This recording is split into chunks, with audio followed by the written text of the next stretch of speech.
I mean, I want to stay and listen to these idols, but let's get cracking.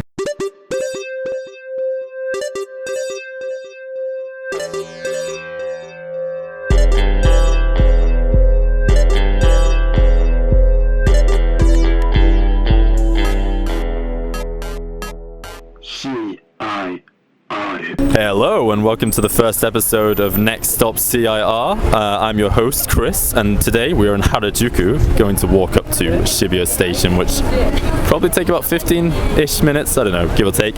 And today my guest is actually I'll let him introduce himself. Do you want to say where you were from and what your placement was on JET and how many years you did as a CIR?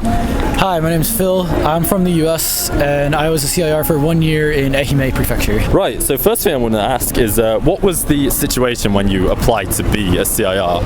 Well, I was in my last year of college, just got back from a year studying abroad in Japan.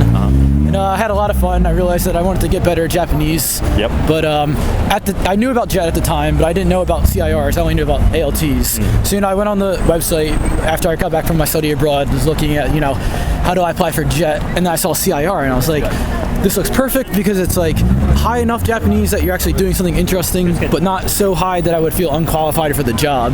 So I said, what the hell, I'll apply for it. And I got in, and then I graduated college and I went to Japan. And when you got in, you were shortlisted? I was shortlisted, yes. Right, well that sounds all good. It's pretty similar to me actually.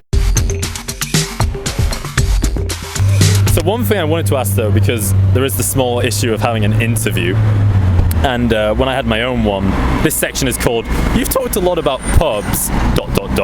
which is a reference to my own interview that I'll probably explain later on. But basically, any really testing, difficult interview questions, if there's any that stick out in your memory from when you interviewed, I'd love to hear them. Not really anything that stood out as being like, wow, gotcha, but some of the questions are just like the classic, why Japan, why do you want to live there, are just like, those are kind of difficult questions to answer, I feel like, because you kind of have to like spin it in a way that makes you feel like you're this like, professional and stuff, but also that you're not faking it and that it's genuine. But I feel like that's the sort of thing that you can also study up easily ahead of time. Yeah. It wasn't really a gotcha question.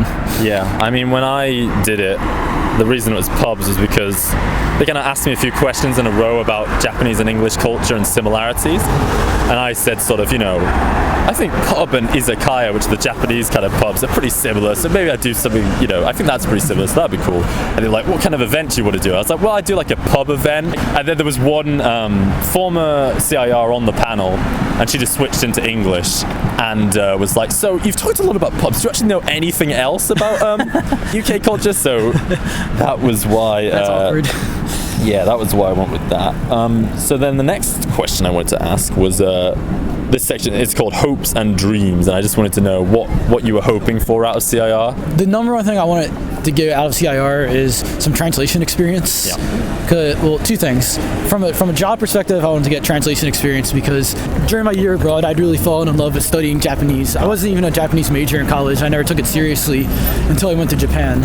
And then I started thinking, I'd like to do work that involves Japanese and see how I like it. And then the other thing is I wanted to get better at Japanese in general because, there's only so much you can do outside of Japan.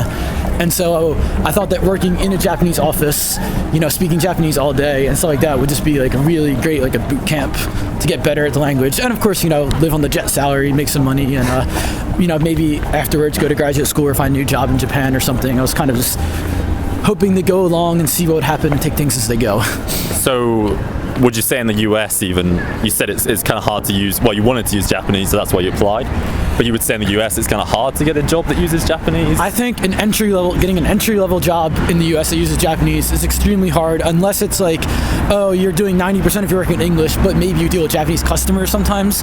But say, like, if you wanted to do translation or something that really involved using Japanese all the time, they want people with work experience in Japan. And, I had been studying language for 3 years at that point. I had, like, really no qualifications other than the fact that I studied abroad, and I feel like I didn't have enough confidence in my skills anyway. Okay. And then so we touched on the sort of the dream. The dream is so big, but what was the reality once you actually got to Ehime? I did very, very, very little translation. I interpreted like one time ever. What was that one time? Well, I'll get to this later. Okay. But Yeah, so I didn't really do a lot of the work that I wanted to do. Had a lot of school visits, some English teaching, and just like some planning events that I didn't really care about, and it kind of sucked. Also, like, my office was extremely quiet, so I didn't really get to speak Japanese as much as I thought I would, because people usually just kept their mouths shut all days, and I could just like hear the keys on the keyboard clanking away, as opposed to, like, you know, people actually talking. So I didn't really feel like my speaking was improving that much. But things did get better towards the end, and I did end up learning a lot of Japanese regardless, because even though people weren't talking that much, there still was an all-Japanese office, and it was terrifying at first, but, you know, you do learn things as you go along. So I'm not going to say the experience is like a net negative or anything. I have no regrets, but it definitely wasn't what I expected, and it particularly hurts because I met a lot of CIRs who were doing what I had in mind. It was just primarily, you know, translation interpretation with some other stuff, and not some other stuff with the occasional translation and interpretation. Yeah, that makes sense. Yeah, no, I can see some of that. And so, as we try to turn right here to avoid the disgusting mass of people, How is your crowds everywhere? my next question is crowning moment as a CIR, which in Japanese I like to call "Insho ni nokoru CIR," because that was said to us at one of the mid-year conferences that CIRs have. That was the theme, and they were talking about how some CIRs, you know, you don't just have to be a good worker; you need to somehow stay in people's memories. So, what was your best moment personally as a CIR? Well, as I mentioned, like, a lot of the work I did, I didn't really care about. But the reason that I was in a very rural town, and the reason that my small town even had a CIR is because we had a sister city in the U.S. And once a year we had an exchange program with our sister city. And working on this program was easily my crowning moment, because it was a lot of fun. I used like my Japanese and my Japan knowledge, and really actually helped bridge culture between the group of Japanese middle school students that went to the US and a group of American high school students that came to our town in Japan. I got to translate, I got to interpret, I got to be a tour guide. We went to Tokyo, Kyoto, and Hiroshima, and I was the only person from my town who went over and guided the group around. Oh, really? Wow. Yeah, so it was a huge responsibility, but it was super fun, and I really got to feel like I was able to use my passion and knowledge for Japan, my Japanese language ability, just the whole package. It was like the dream job. Granted, it was only for a week, and this is after a year of doing things that I didn't care about, but this was easily my crowning moment and made me actually feel like I was proud of my work and I accomplished something. Yeah, no, it sounds good. But sadly, the next moment, and maybe there's more of these than positive ones, but your worst CIR moment, which I have dubbed the section as "When I got off the plane, I realized I could speak perfect Japanese," which again is from that same mid-year conference where we had like a Q&A section, which is supposed to be done in Japanese because not everyone speaks English there. And this one American CIR gets up and just sort of says, you know, I'm going to talk about my time as a CIR. He starts from getting off the plane, and apparently that was when he just learned all the Nihongo. So that's the worst CIR moment is what I'd like to hear about next. I guess this is a semi-regular, maybe like 2 times a month occurrence, where I would have to do this baby event.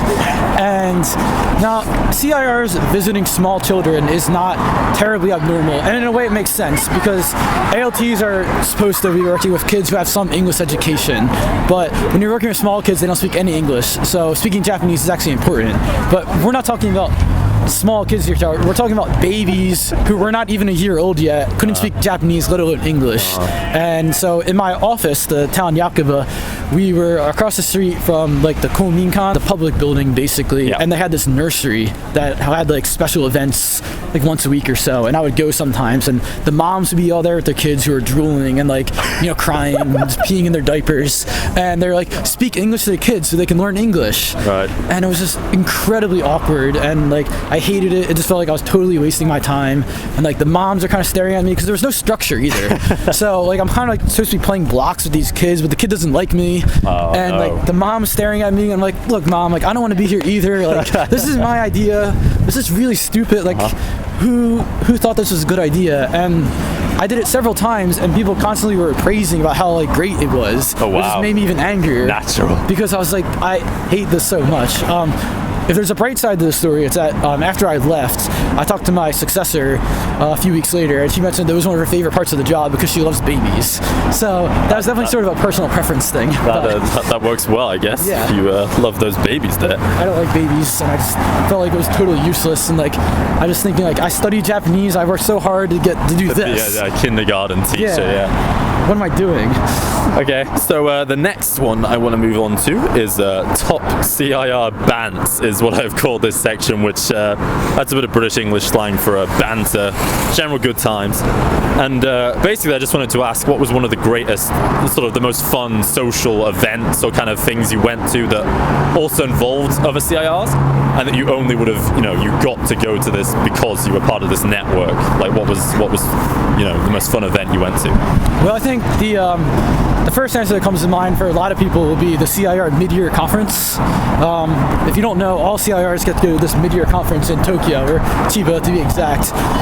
Once a year, around like late November, early December, you get all the CIRs together and use some lectures and just like hang out and stuff. And I was the only CIR in my town, and there were no other CIRs close by. So this is the first time in a couple months that I'd talked to another CIR, and that was just like a lot of fun. We got to, socialize and talk about other, CIR things that I couldn't talk to with the ALTs in my town, because even though they're good people, they couldn't relate to my work, and I couldn't relate to theirs. There's also a translation and interpretation conference, so it's not CIR exclusive, but a lot of CIRs attend it. It's a majority CIR, It's a Japanese course run by Claire, the organization that runs JET. And if you become a CIR, I highly recommend signing up for this, because you get to spend a week in Shiga Prefecture, right outside of Kyoto. And learn so many valuable skills, of course. Again, learning skills, but also hanging out with other CIRs and, just doing that kind of stuff, which for some people it may not be a big deal, but for someone who wasn't normally get to interact with people who has the same job as him, it was very, very fun and valuable experience, and I made some good friends, including Chris, who is interviewing me right now.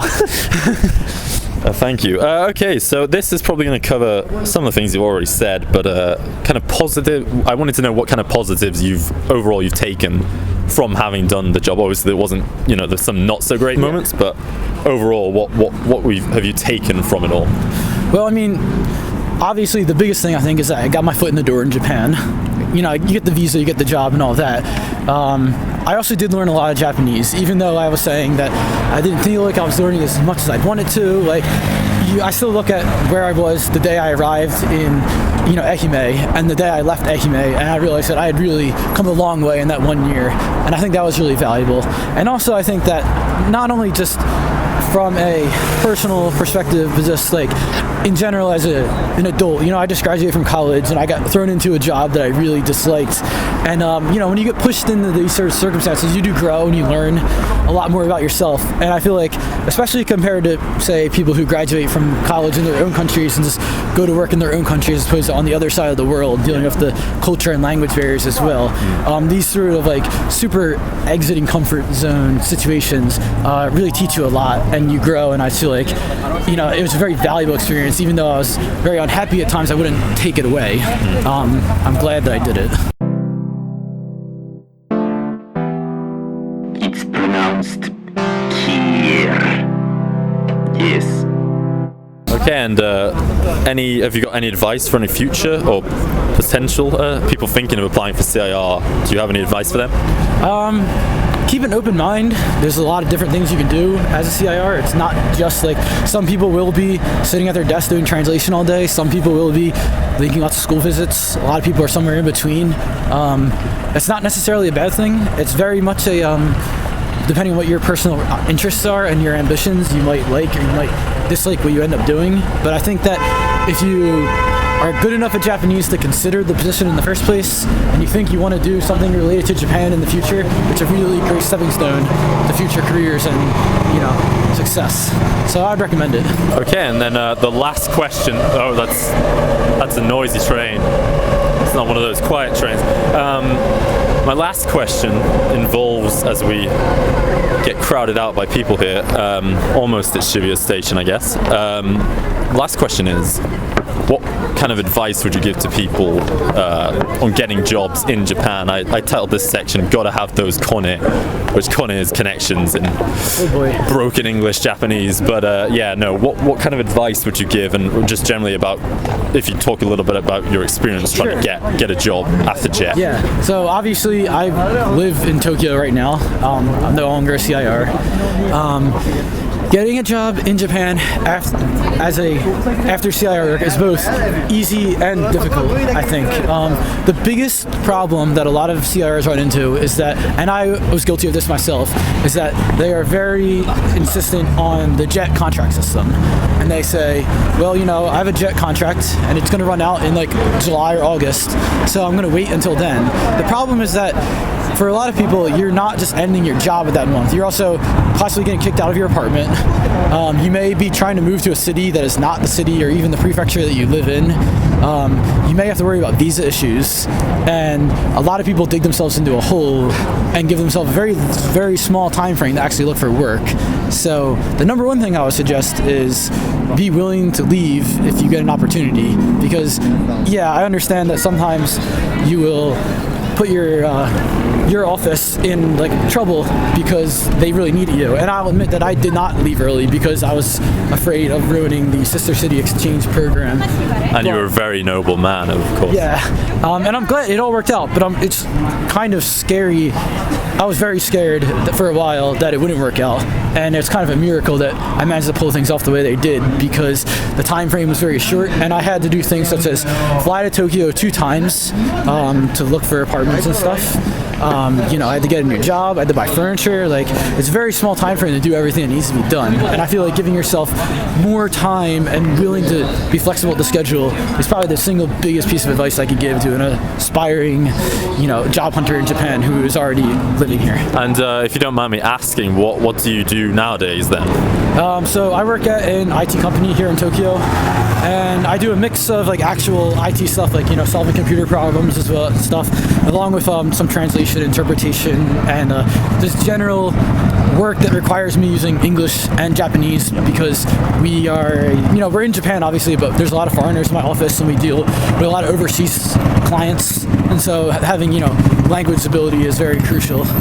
So it's kind of a mixed bag job. I do a lot of different stuff, but I do get to use my Japanese a lot, which I'm grateful for. Good stuff. And I can now see Shibuya Station. I've run out of questions, but I'm going to count this as a success for the very first pilot episode. So don't go too hard on me, haters. There, just a pilot. But we're at Tower Records, which is good because that's where I wanted to come to anyway. So I think I'm going to end things here. A big thank you to Phil for coming on to this debut episode, a pioneer and a great gent, so thank you very much. No problem, thank you. And we'll see you sometime for episode 2, but for now, let's go look at some CDs. Bye-bye.